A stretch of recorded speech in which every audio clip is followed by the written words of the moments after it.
So, last section, application to memory theories. So, a lot of psychology studies, whether it's A-level, uh, diploma, degree, access, a lot of it is to do with memory. And so it's kind of like a memory test and a stress test. So, when they talk about mnemonics, they're basically memory techniques. So, there's quite a few different ones.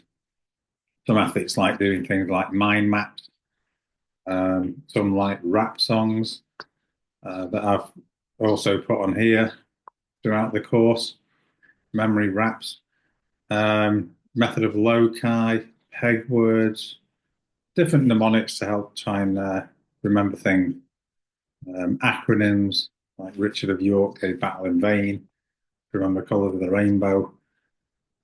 Peg words is where you have pegs on a line and you place things on the pegs.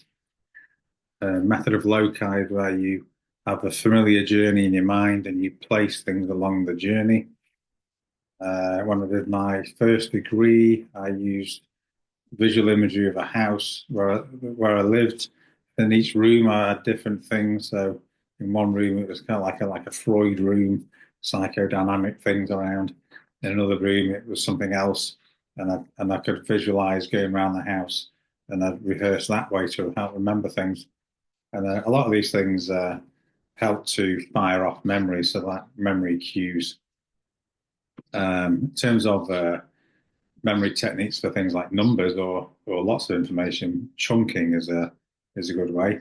So, for example, if you have a 11-digit phone number, instead of remembering 11 individual digits, you put them into chunks.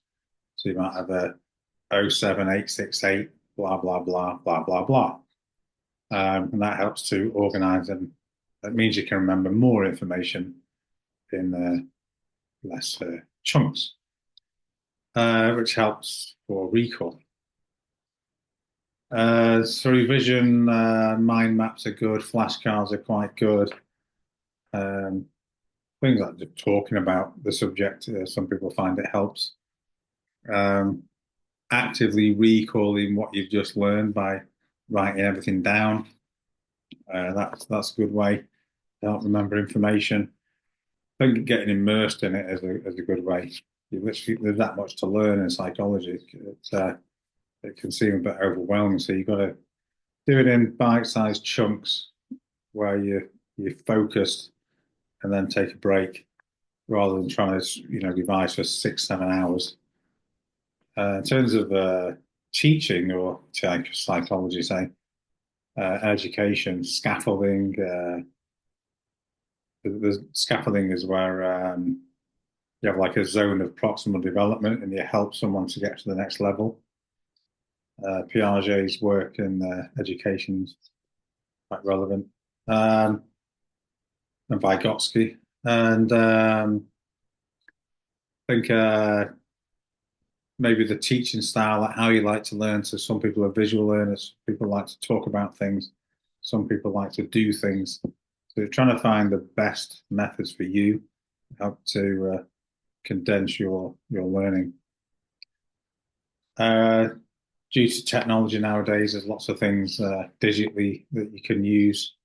There's like flashcards online you can use, memory aids, apps, training programs. There's lots of different things you can look around to help you try and learn things. And like I say, there's that much information to remember, but you do find that the more you know, the easier it is to learn more things.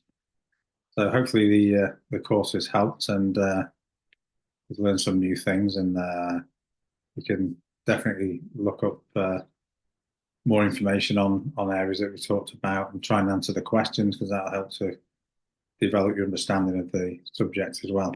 So thank you for taking part.